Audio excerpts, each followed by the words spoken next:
보는 친구가 됐다. 어떤 종교도 새로운 종교를 만나게 되면 자신의 종교와를 비교하게 되고 또 기존에 배웠던 그런 가르침과 연계가 생각하기 때문에 그 혼란은 피할 수 없다고 생각이 들어요. 그런데 이제 그 혼란을 어떻게 극복해 가느냐, 그걸 갖다가 창조적으로, 생산적으로 자기 신앙과 잘 결합해서 자기 신앙을 견고히 하는데 그 혼란을 사용하느냐 아니면 못 그러냐에 따라서 결과는 달라지겠죠. 만남의 자리. 많지는 않지만 관심 있는 몇몇 신도들이 정순덕을 만나러 왔다.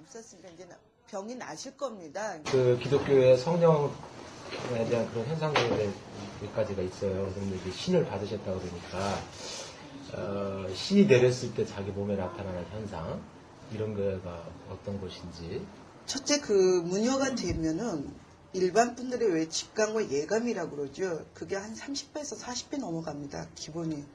그리고 일단은 소리를 정확하게 듣습니다. 신의 목소리를. 당연히 몸에서 진동이 일어나고 파장이 일어나고 굉장히 이렇게 떨림이 오죠. 신이 강하면 강할수록. 그러면서 왜 우리 기독교에서 성령이 터졌듯이 무녀는 말문이라고 그럽니다. 터지는 순간에 무의식에서 말이 사람을 보면 순간적으로 꿰뚫어 보는 것 같다고 그러는 거죠. 뚫어보는 것 같지. 그럼 목사님들이 모르는 게 기도를 안 하기 때문인가요? 정확히 물어보시죠. 두 가지 있다고 생각합니다. 물론 기도 안 해도 모를 수도 있지만 기독교는 그런 방식을 버린 지가 오래됐거든요. 오래됐다는 일이 있었다니. 그렇죠. 이제 기독교 종교화되고 여러 가지 관습 전통 이렇게 되면서 증거 같은 전통이 이제 우리 안에 사라졌죠. 근데 사라졌던 것이 잘된 것이 있고 잘못된 것이 있는데 사라진 게 좋습니다.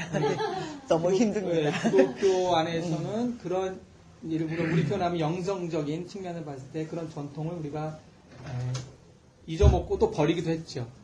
장단점이 있다고 봐요. 그렇다 그러면은 저는 오늘부터 참 점집에 가서 직접을 얻고 앞으로 어떤 위험이 있으면 그대로 그 예방하자.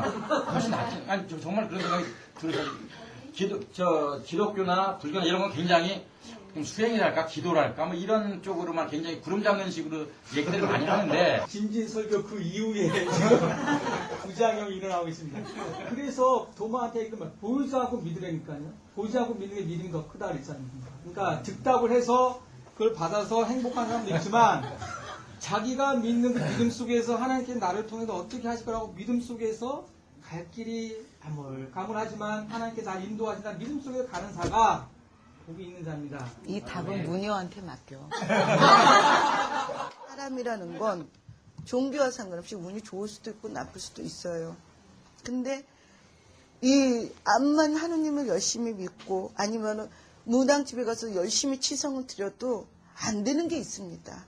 그럴 적에 그 무녀가 최선을 다해서 해줄 수 있는 말은 종교를 택하십시오.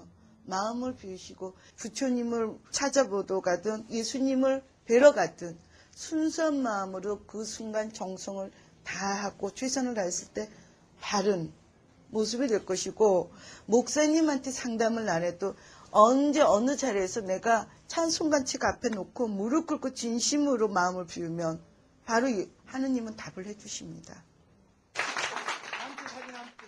마음을 열다. 하지만 사람들은 무엇을 믿느냐란 종교의 범주에 빠져 어떻게 믿는 것이 중요한 것인지를 잊어버리기도 한다.